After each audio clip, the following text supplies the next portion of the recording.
अस्सलाम वालेकुम। आज 2 जून है। मैं अभी तकरीबन 4 महीने पाकिस्तान में गुजारने के बाद यहाँ वापस आया हूँ। मैं इस वक्त इकरा और उस्मान के बगीचे में हूँ, जहाँ पे मैंने सेब के इन दरख्तों पे कुछ पैबंद लगाए थे। तो आइए आपको उनकी अपडेट देता चलूँ।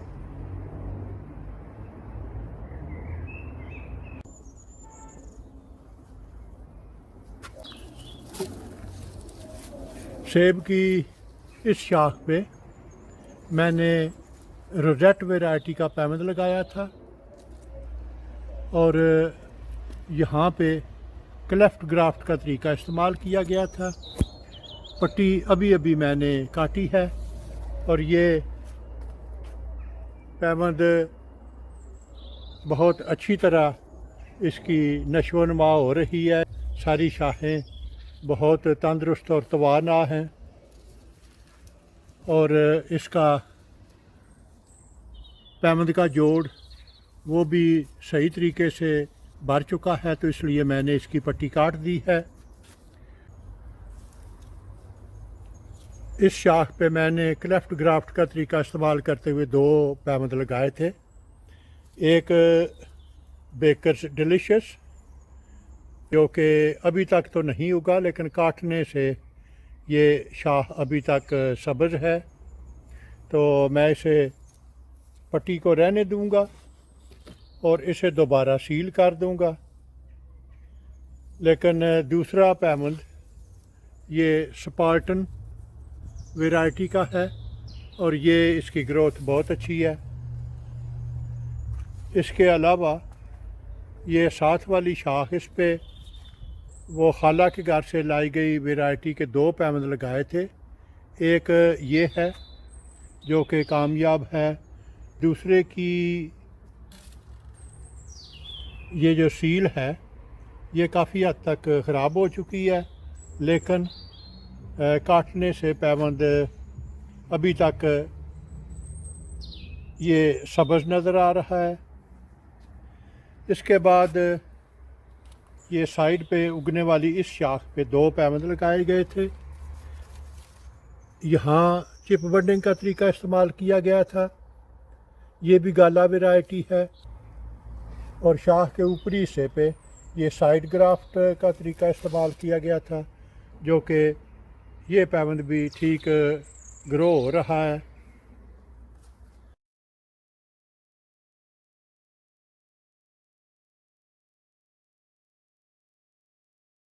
जो 1 साल पहले पैबंद लगाए गए थे उन्हें मैंने काफ़ी हद तक ट्रिम किया है और ये सभी शाखें उसी से काटी गई हैं।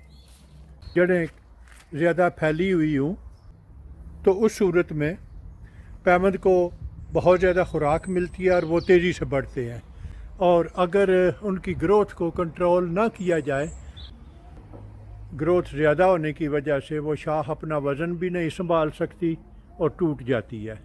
और इसका एक नमूना यहाँ पे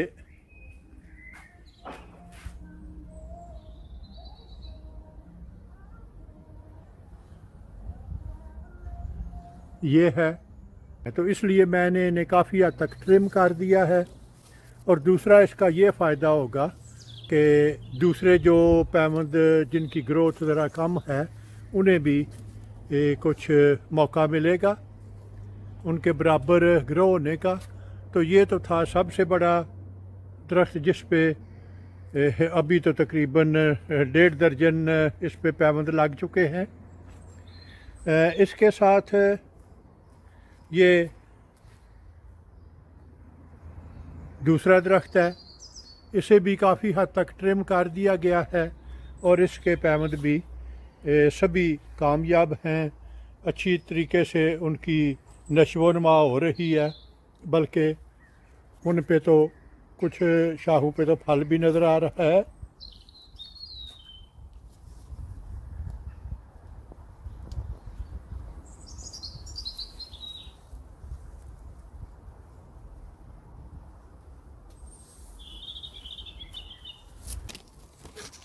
اور اگر اسے درمیان میں دیکھیں تو یہ درمیان میں سے میں نے اسے کافی حد تک خالی کر دیا ہے تاکہ ان کا رخ باہر کی طرف ہو تو وہ زیادہ بہتر رہتا ہے.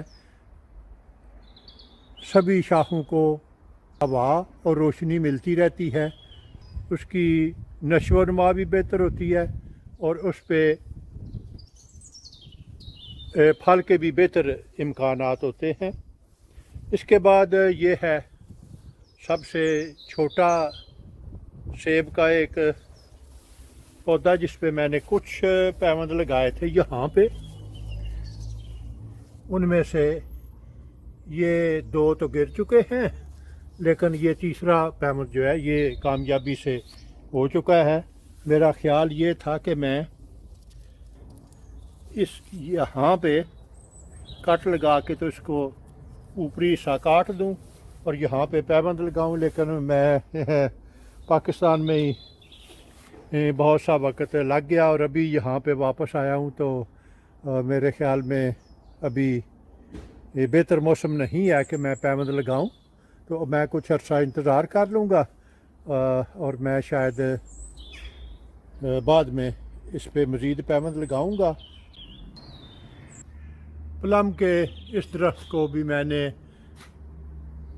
چونکہ پیوند کی سبھی شاخیں اس تیزی سے بڑھ رہی تھیں کہ وہ خود اپنا وزن بھی نہیں سہار سکتی تھی، تو میں نے انہیں کافی حد تک چھوٹا کر دیا ہے، ان کے سرے کاٹ دیے ہیں تاکہ وہ اور زیادہ مضبوط ہو جائیں اور اپنا وزن سہار سکیں.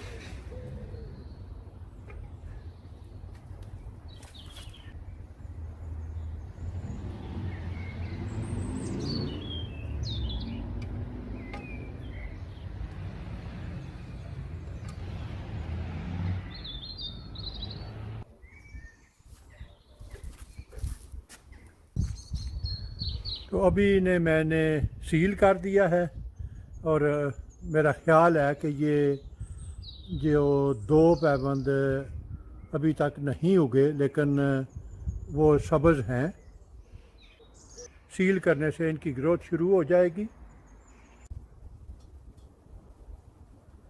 اور اگر آپ کو میرا کام پسند آئے تو اپنے دوست احباب اور رشتہ داروں کے ساتھ شیئر کریں.